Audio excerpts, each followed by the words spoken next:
नमस्कार, महाराष्ट्र टीवी 24 में मैं रितेश बोरकर। नागपुर पुलिस आरोपियों को पाताल में भी छुपे हो उन्हें ढूंढ लाते हैं, लेकिन वाठोड़ा पुलिस ने एक आरोपी पर प्रॉपर्टी के झूठे दस्तावेज बनाने का मामला 5 महीने पहले दायर किए, लेकिन अब तक वाठोड़ा पुलिस आरोपी को पकड़ नहीं पाई।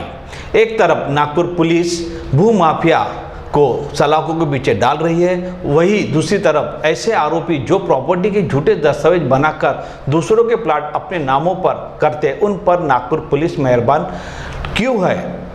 आइए देखते हैं ये क्या है मामला। अमरिंदर सिंह बग्गा आज हमारे स्टूडियो में है। इनका कहना है कि मेरे ऊपर में कुछ आरोप लगाए गए थे, वो झूठे आरोप लगाए गए थे। पुलिस के ऊपर में किसी का प्रेशर था, उस प्रेशर के कारण ही हमारे पूरे परिवार पे गुना दाखिल किया गया था। इनके ससुर के ऊपर में प्लाट का गुना, जबकि इनके ससुर ने लीगल प्रॉपर्टी खरीदे थे, लेकिन किसी के बोलने के कारण ही पुलिस ने ज़बरदस्ती इनके ऊपर में गुना दाखिल किया गया था। बग्गा जी बताइए, क्या मैटर हुआ था उस समय? आपके ऊपर में भी गुना दाखिल किया गया था और आपके ससुर पे भी, और कौन सी प्रॉपर्टी थी? एक्चुअल दिघोरी मौजे के अंदर में इस आदिवासी उन्नति गृह निर्माण संस्था की एक प्रॉपर्टी है। भजनकर ने वो प्रॉपर्टी 1989 में सोसाइटी से खरीदी। फिर सोसाइटी से खरीदने के बाद में वो मालक हो गया। मालक किसी को भी बेच सकता है आगे। उसने फिर वो प्रॉपर्टी 2020 में उसके भजनकर तो थे नहीं, तो उनके वारसदारों ने 2020 में अशोक खट्टर जी को बेची, जो मेरे ससुर जी हैं। उसके बाद में सब बराबर चलता रहा, रजिस्ट्री हो गई, हर चीज़ हो गई। फिर उसके बाद में एक दिन अचानक से हम प्लॉट पे खड़े थे, तो मेरे को राजेश छाबरानी जी का फ़ोन आता है। वो बोलते हैं कि अरे ये प्रॉपर्टी तो मेरी है। बोला ठीक है, डॉक्यूमेंट्स देखते हैं। तो उनके डॉक्यूमेंट्स देखा तो उनके पास 2002 की सेल डीड पे उनको 2014 में बेचा गया। तो अब आप ये बताइए कि 1989 की सेल डीड पहले है कि 2002 की? तो ये चीज़ें पुलिस ने देखना था कि भाई गुना दाखिल करने के पहले। और वहाँ पे ऑलरेडी मेरे पास ऐसे वीडियोज़ हैं कि जो पोजीशन मेरा पहले से था, ठीक है। अब 149 का नोटिस इशू करने के बाद में भी छाबरानी ने वहाँ पे ज़बरदस्ती बड़जबरी से पोजीशन लिया। उसके सारे वीडियोज़ मेरे पास हैं।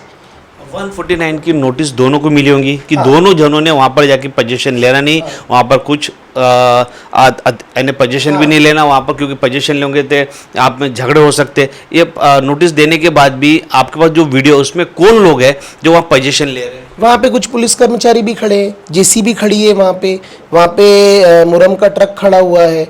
वो सारे वीडियोज़ है मेरे पास। आपका कहना है कि ये पोजीशन जो है पुलिस ने दिलाई? हाँ, पुलिस को गुमराह किया गया है इसके अंदर में, या पुलिस ने दिलाई, ये चीज़ मैं नहीं बोल सकता। लेकिन मैं जब तक कस्टडी में था, मैंने जितने भी अपने वरिष्ठ अधिकारी हैं, बाकी सभी लोगों से बातचीत करने के बाद मेरे को यही पता चला कि उनको गुमराह किया गया है। देखिए, आज मेरे को एक बात बताइए कि अगर हम कहीं गलत होते तो कोर्ट आज उन लोगों पे वापस गुना दाखिल करने के लिए परमिशन नहीं देता। आप एक बताइए, आप पे उस समय क्या पुलिस ने, वाठोड़ा पुलिस स्टेशन आएगा मैं, तो उस वाठोड़ा पुलिस स्टेशन में क्या गुना दाखिल किया गया कि पुलिस वालों ने उस समय आपके डॉक्यूमेंट्स वेरीफाई किए क्या? नहीं, मेरे कोई भी डॉक्यूमेंट्स को वेरीफाई नहीं किया गया। मुँह ज़बानी बयान से जो भजनकर ने मुझे प्रॉपर्टी बेची रजिस्ट्री ऑफिस में, ठीक है, और छायाचित्र और उसके थंब इम्प्रेशंस वगैरह सभी है वहाँ पे। उसके बावजूद भी पुलिस ने उसकी बातों में, उसके बोले हुए शब्दों में ये कहा कि मैंने प्रॉपर्टी नहीं बेची, तो पुलिस ने उसको मान लिया। जबकि अगर उसको वेरीफाई करते, सारी चीज़ें करते तो पता चलता। और दूसरी चीज़ ये है कि छाबरानी जिस प्लॉट्स की बात करते हैं वो 25 है, 25 है ना, और ये जो प्लॉट है 25A है। इसका क्षेत्रफल 5175 है, और उनका जो 25 नंबर का प्लॉट है वो है, एग्जिस्ट करता है नहीं करता है वो मेरे को नहीं पता, लेकिन मेरा 25A नंबर का प्लॉट है और मेरा वही प्लॉट है। और मैं पुलिस को भी, मैंने वहाँ पे अनिल ताशकांडे सर थे PI। पहली बात तो ये है कि मेरा प्रॉपर्टी में कहीं से कहीं तक कोई नाम नहीं था। मैंने इतना कहा था, छाबरानी जो है वो भी परिचित है कहीं ना कहीं, तो मैंने उनको कहा था कि जो पैसे हमने दिए वो पैसे हमारे रिटर्न कर दो, तो ख़त्म करते हैं मसले को। मैंने ना किसी से खंडनी मांगी, ना मैंने किसी से वसूली मांगी, जिसको इन्होंने कॉन्स्पिरेसी और खंडनी में कन्वर्ट किया।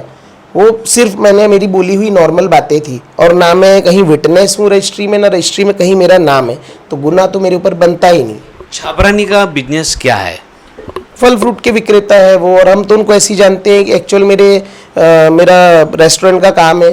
नागपुर में मेरे 5 से 6 यूनिट है। आप मेरे को बता, उस समय आपके ऊपर में जब बिना वो वेरीफाई किए पुलिस वालों ने आपके ऊपर में गुना दाखिल किए, ये बात सच है? हाँ, सही बात। और छाबरानी के फेवर में दिया, ठीक है, लेकिन कोर्ट ने अभी आप लोगों के दोनों के दस्तावेज देखे, डॉक्यूमेंट्स देखे, उसके बाद में छबरानी के ऊपर में गुना दाखिल करने की बात की गई, उन पे कई कलम लगाए गए, उसके बाद भी वाठोड़ा पुलिस ने उनके ऊपर में गुना दाखिल किए, लेकिन अभी तक के वो अरेस्ट हुए या नहीं हुए? नहीं, अरेस्ट तो दूर की बात है, उन्होंने अभी तक के बेल के लिए भी अप्लाई नहीं किया। छाबरानी छोड़िए, उसमें और भी 4-5 लोग हैं जिनके ऊपर में ये हुआ है, गुने दाखिल हुए हैं कोर्ट के कहने पे, पर उन्होंने अभी यानी उनको यही नहीं है डर कि भाई हमको पुलिस कभी भी पकड़ सकती है। उन्होंने इंटरिम बेल भी नहीं ली है क्योंकि उनको पता है कि उनका कुछ नहीं होना है।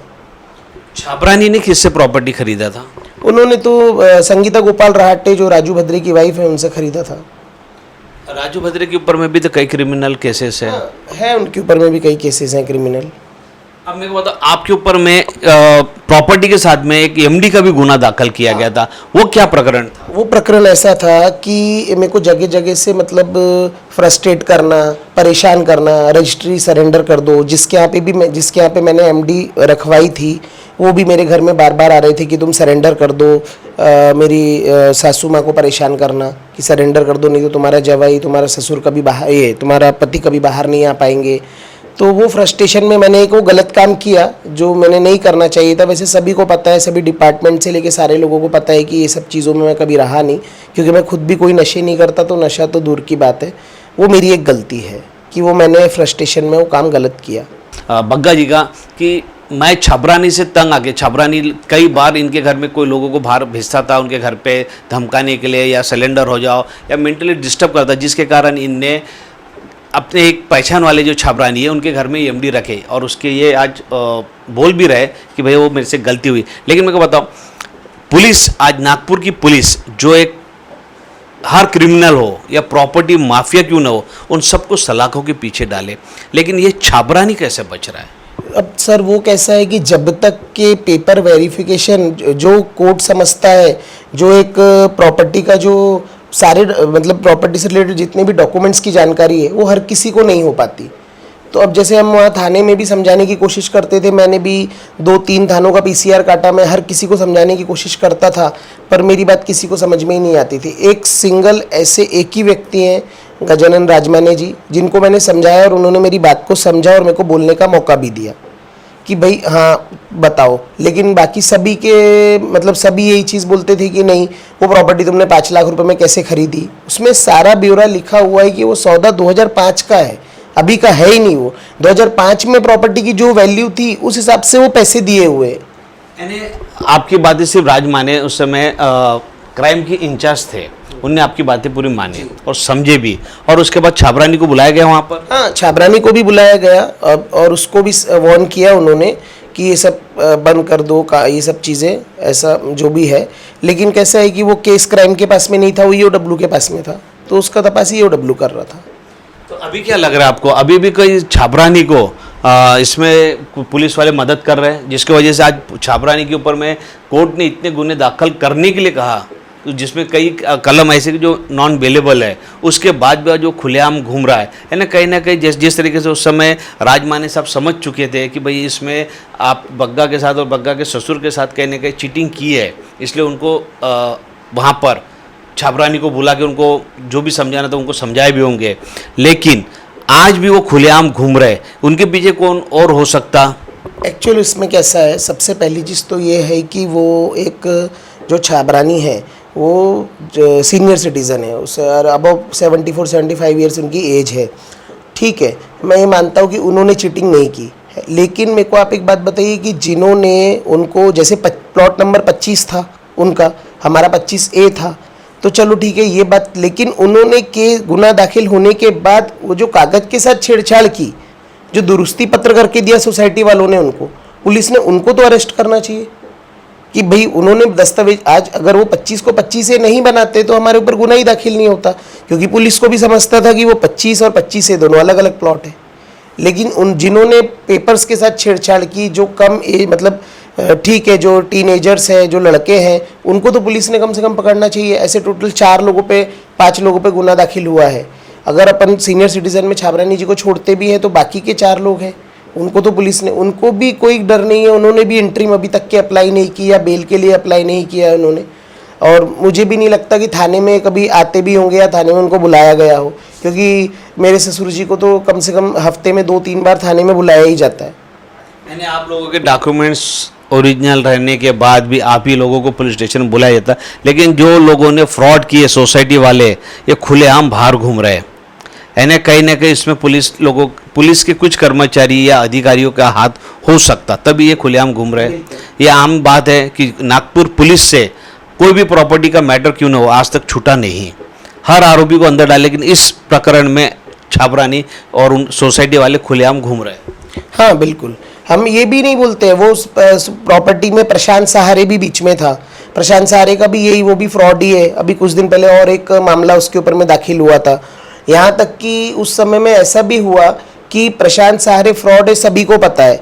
उसने मेरे को ईसा सन्नी की एक ज़मीन बेची जिसका एग्रीमेंट से लेके सारी चीज़ें मेरे पास है, वहाँ मेरा पोजीशन था, लेकिन मैं वहाँ नहीं रहने से उसकी वाइफ ने झूठी कंप्लेंट डाली कि बग्गा ने वहाँ आके मारपीट किया और वहाँ पोजीशन लिया, और ये सारी चीज़ें सुनने के बाद पुलिस ने गुना भी दाखिल किया, जबकि पुलिस ने उसको अच्छे से तपास करना था। मैं नहीं था उस समय यहाँ पे, लेकिन मेरे घर वालों के पास सारे डॉक्यूमेंटेशन थे, सारी चीज़ें देखे बिना वो भी मेरे ऊपर में एक तरीके से फर्जी गुनाह ही दाखिल हुआ है। ये थे हमारे साथ में बग्गा, जिनके ऊपर में गुना दाखिल किया गया था, जबकि उस प्रॉपर्टी में इनका कोई लेना देना नहीं था, लेकिन हाँ एक एमडी प्रकरण में इनने जो गलती की है उसका भुगतान वो भुगते भी और जेल की हवा भी खा कर आए। लेकिन ये प्रॉपर्टी में नागपुर पुलिस के कुछ कर्मचारी और कुछ अधिकारी इस छाबरानी को इतना बढ़ावा क्यों दे रहे हैं ये पता नहीं। कैमरामैन दीनू के साथ रितेश बोरकर, महाराष्ट्र TV 24 के लिए।